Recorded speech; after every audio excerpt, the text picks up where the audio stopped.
बाद में नरबली भी देने लगा।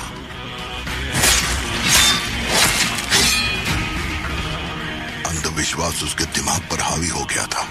उसका छोटा भाई हेराल्ड दास वही एक बंदा है जिस पर एंटनी पूरा भरोसा करता है। हेराल्ड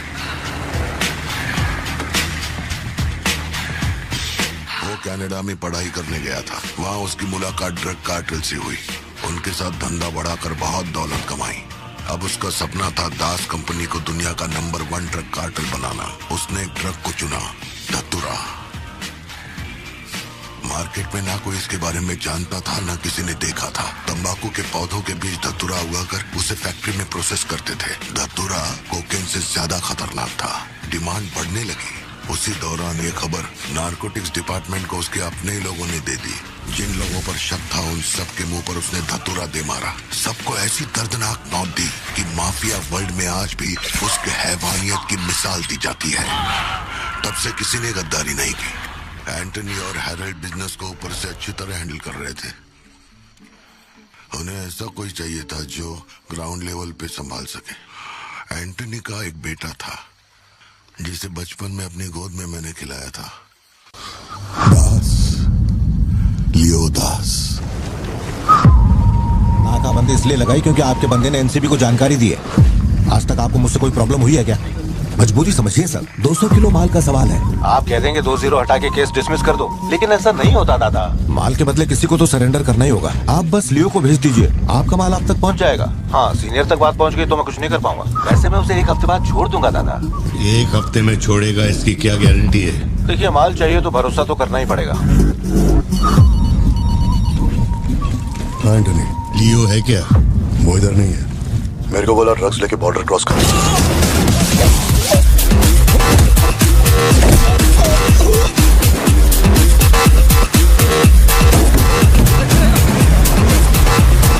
नौकरी दांव पे लगा के डील की थी और तू मेरी कमर खोद रहा। देखता हूँ माल कैसे लेके जाता है।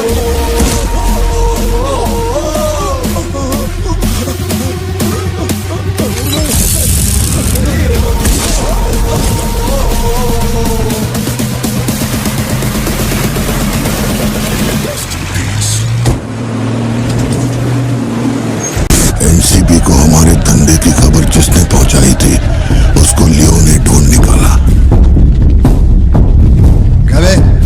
हाँ भाई, कोई भी लोचा होने पे अपन गाड़ी नहीं रोकने को बोला था, तो इतना माल लोड करके वहां आके उनके साथ डीलिंग करने के लिए रुका था। मैं दलाली करता हूँ। उस डैनियल से पूछो, माल निकालने को कहो तो कहता है लियो से पूछ। जब तक लियो मेरा पैसा नहीं देगा तब तक माल यहाँ से कहीं नहीं जाएगा। अब तो वो मुझे धमकाता भी है। वो तुम्हारा दोस्त है ना, इस बात का फायदा उठाता है। बुला रहे उसको?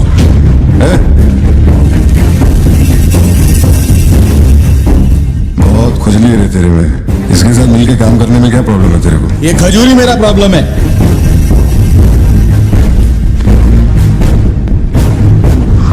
कल तक ये मेरे हाथ के नीचे काम करता था, आज मैं इसके हाथ के नीचे काम करता है। अगर तूने ये सब नहीं रोका ना लियो तो मैं तेरा धंधा रोक देगा। अभी मेरे लिए क्या ऑर्डर है? इसे कहो मेरे काम में टांग ना अड़ा है, वरना साथ में काम नहीं हो पाएगा।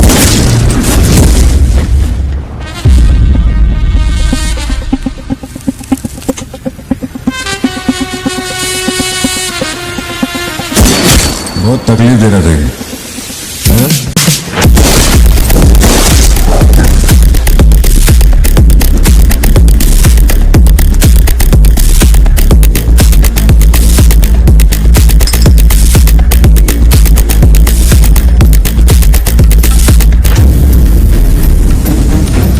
माल के अलावा कोई जिए हमारे, मेरे को कोई फर्क नहीं पड़ता है। तुम जो बोलोगे वही करूंगा।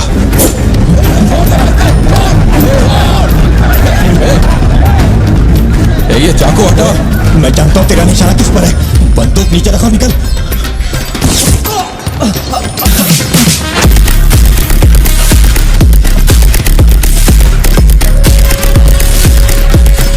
वो पिक्चर देखी क्या तुमने? वही ना जिसमें सल्लू भाई ने डबल रोल किया था।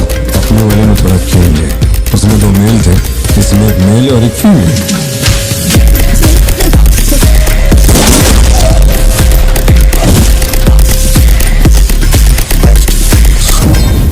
लियो, रात को 2000 किलो धतूरा ले जाना मुश्किल होगा, क्योंकि आज चेक पोस्ट पर सिक्योरिटी टाइट होगी। पुलिस वाले जाहिलों की तरह देखते ही गोली मार देते हैं। माल तो आज बॉर्डर पार करवाना नामुमकिन होगा। बताओ क्या करें? नामुमकिन होने के बावजूद लियो ने कहा माल उसी रात डॉक्टर जाएगा। 2000 किलो धतूरा सुबह होने से पहले बॉर्डर के उस पार पहुंचाना था। लियो ने ये चैलेंज एक्सेप्ट किया। सोचो 2000 किलो धतूरा, उस वक्त भी उसकी कीमत करोड़ों में थी, और जैसा उसने कहा था वैसा ही किया। आगे चलकर बाप के बिजनेस को वो खुद ही हैंडल करने लगा। वहीं एंटनी का नरबली चढ़ाने का जुनून भी बढ़ता गया। 2 साल से वो एक खास कुंडली वाले शख्स की तलाश में था। उसका ऐसा मानना था कि अगर उस आदमी की बलि चढ़ा दी जाए तो उसका पूरा बिजनेस 100 गुना बढ़ जाएगा। अपने को क्या फर्क पड़ता है इन बातों से? माल सही सलामत पहुंचने की खुशी में जमकर पार्टी की। वाला अगर छप्पर फाड़ कर देने का वादा करता है तो सीना चीर के कुछ छीन भी लेता है। आपके लिए एक अच्छी खबर है और एक बुरी खबर है।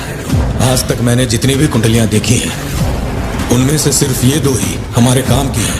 अब आप खुद ही देखिए और फैसला कीजिए।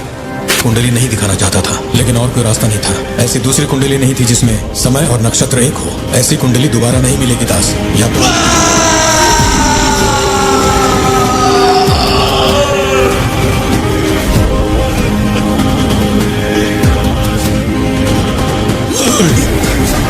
नहीं हो सकता, ये नहीं हो सकता।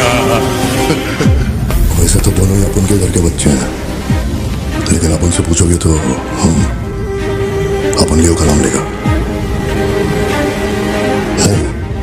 मतलब फाइनल तो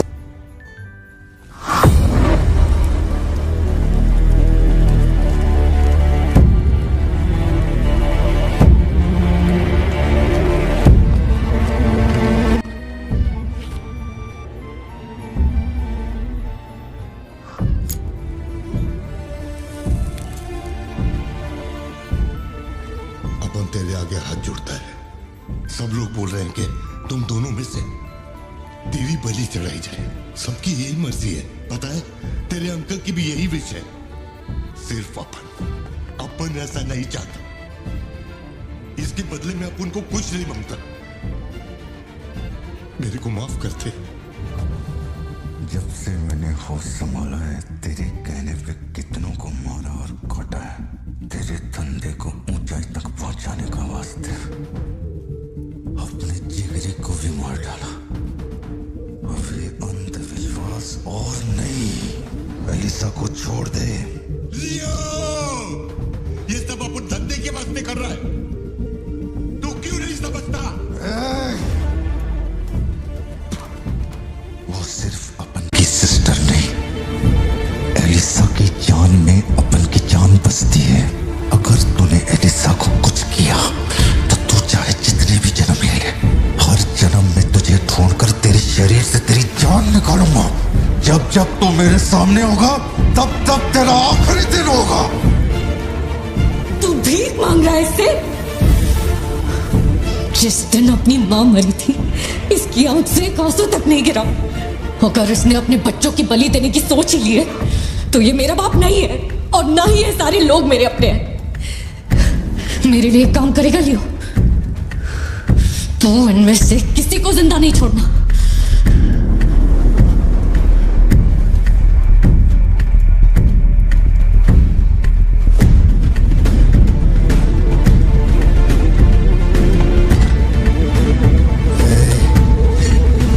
सोचने का भी नहीं।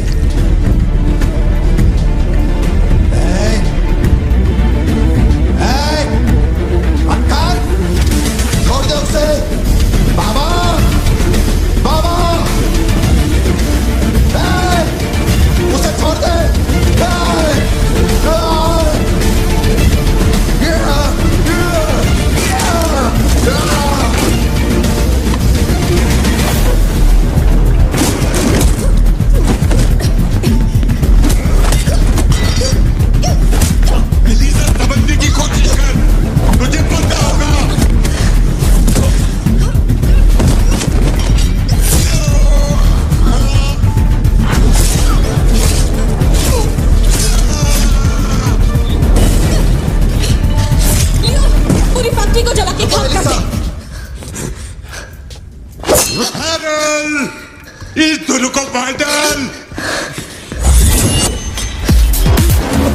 करो जल्दी करो जल्दी।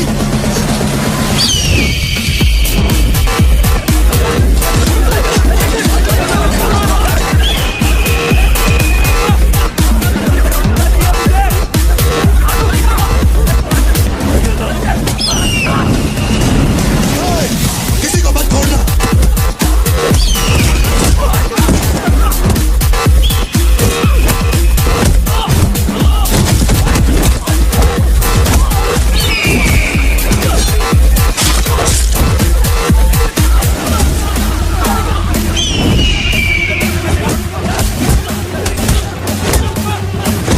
कुछ भी छोड़ने का नहीं, सब चला डालो, सब कुछ।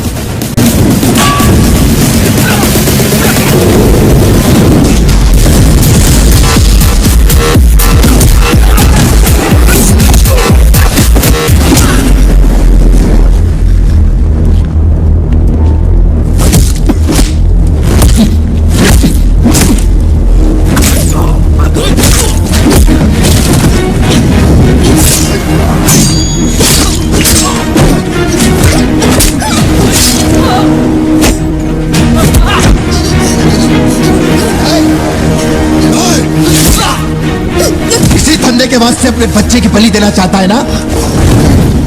लियो, अब से ये धंधा ही नहीं बचेगा। मैं ये सब कुछ जला के राख कर देगा। लियो, रुक जा। मेरा चाकू फेंक।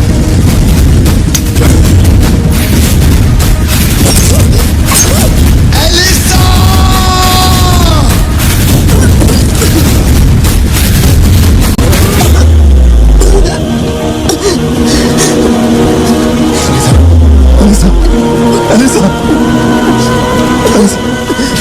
एलिसा! लियो, तू अपन के साथ मत रहना। एलिसा! दूर चलो।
जिसको गोद में खिलाया वही लाश बनकर मेरे सामने पड़ा था।